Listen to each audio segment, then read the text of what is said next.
You are watching Bengals Breakdown by Chat Sports, and I am your host, Stone Shields. Thanks so much for hanging out with us here this afternoon. Coming up on today's show, we're going to be talking about the conversation that took place between Kelsey Conway of the Inquirer and the Bengals Director of Player Personnel, Duke Tobin. I was really interested in some of the things that they discussed. Obviously, on previous shows, we have discussed aspects of their conversation revolving around Trey Hendrickson and Jamar Chase, but more has come out from Kelsey Conway, who, by the way, does a terrific job covering the Bengals for Cincinnati.com and the Inquirer. We're going to be talking about Jermaine Burton. We're going to be talking about Tee Higgins as well as the interior offensive line for the Cincinnati Bengals. We'll start with Jermaine Burton around the corner. Burton obviously had a very troubled rookie season, and that certainly is putting it very mildly, and we will get into that to start today's show. But first, make sure you guys hit that sub button if you have not done so already. That's youtube.com/BengalsTV. We are approaching 17,000 subscribers, hoping to get at least 50 here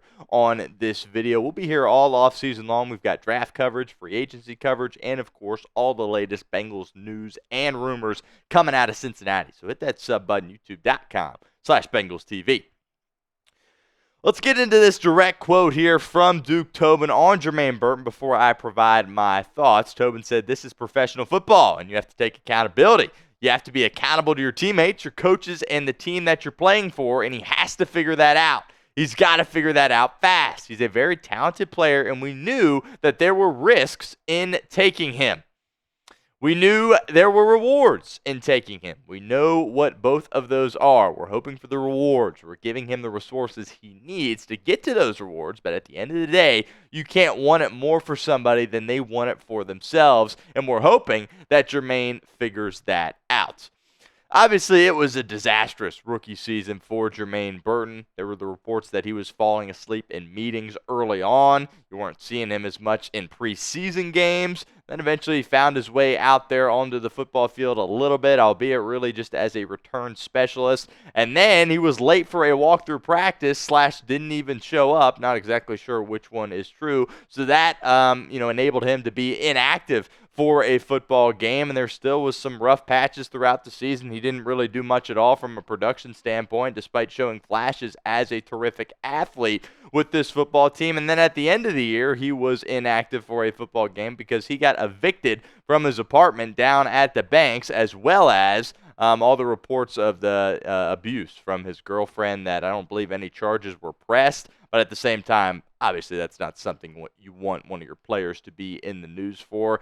I really appreciate Duke Tobin for the comments he made. He did not, cut any corners by any means. He went right at the source and was like, hey, this was absolutely awful, and Jermaine's got to get this cleaned up. And look, if I'm sitting here talking to Jermaine Burton, you're in the National Football League, man. You were picked in the 3rd round. You have an opportunity to play football for a living, and you are just absolutely imploding, which really is embarrassing, quite frankly. But luckily for Jermaine Burton, it seems like he's at least going to be given another chance based on the comments that Duke Tobin made. Again, he was very direct and going after Jermaine Burton, but I was kind of the impression that we would never see Jermaine Burton in the Cincinnati Bengals uniform ever again. It looks like he's at least going to have an opportunity to do so, but he's got to get his act cleaned up. He's got to get it cleaned up fast. What is your one-word reaction to Tobin's comments on Jermaine Burton? I want to know what you guys think. I was probably good as me. I think he really needed to attack Jermaine Burton the way he did, and I was very pleased to see, again, he didn't cut any corners, and he just stated the cold, hard facts, and I appreciate that from Duke Tobin. But I don't know your guys' one-word. Sound off for us in the comment section. If that ad comes here on YouTube, totally fine. Take advantage of it. Get down there. Let us know what you think.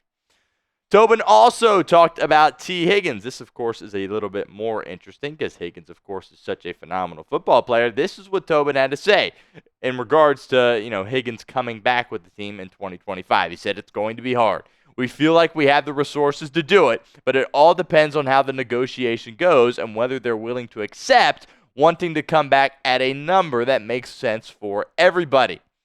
And you know what we do with T going forward. I've always been very upfront in my desire to have Tee Higgins on our team.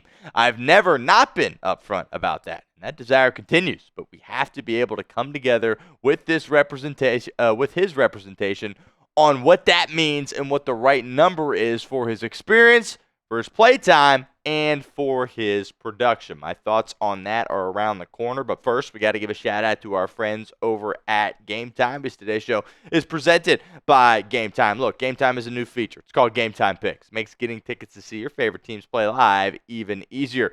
Game Time Picks filters out the fluff to show you only incredible deals on great seats, so you don't have to waste time searching through thousands of different tickets. My two favorite features on Game Time: the seat views. Get a panoramic view from your seat in the app before you buy with Game Time. Secondly, the event cancellation protection. You're going to a concert, the artist cancels on you, it's totally fine. Game Time's not going to hose you. They're going to make sure you get your money back. Also, Cincinnati Reds spring training right around the corner. Really encourage you guys to use that all-in pricing feature as well as the Game Time Picks feature to get you some tickets for spring training.